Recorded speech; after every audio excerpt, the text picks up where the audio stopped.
Набираются опыта и спортивного мастерства и атлеты Федерации тэквондо версии МФТ. Они накануне выступили на Кубке Удмуртии. Это направление, как выяснила наша съемочная группа, очень популярно в городах и сельских районах республики. В подтверждение наш сюжет.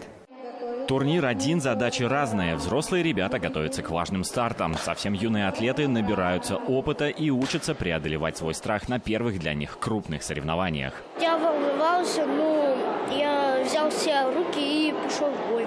Тэквондо мне помогает защищать себя, и все меня в школе знают там.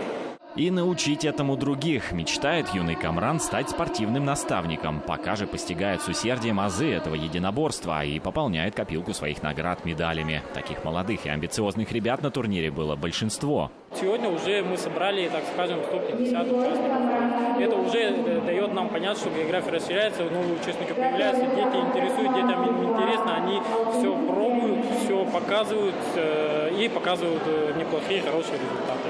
Увлеклась этим видом и всерьез несколько лет назад и Дарина Шахтина. Десятилетняя спортсменка из села Алнаши не скрывает, хочет добиться в этом виде спорта высот. На этом республиканском турнире она в поединках выиграла медаль, сделав маленький шажок к своей мечте. Папа сказал, если я дойду до черного пояса, то он мне купит любой телефон. Мне нравится, потому что я могу себя защищать, когда кто-то на меня нападает.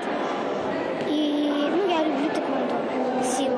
В программе были и спарринги, и дисциплины, сила удара и туль. Последняя самая популярная и, говорят, полезная для ребят. Туль называется. Это подводящие упражнения, комплекс движений, который дает им силу, ловкость, умение концентрироваться на одну точку, получается. Умение наносить удары. То есть, и это плюс туля еще в том, что это дыхательная гимнастика. Топтали до янг юные мастера тхэквондо целый день, получив при этом не только хорошую физическую нагрузку, но и эмоциональную разгрузку, а также заряд бодрости, который им пригодится в новогодние праздники и каникулы.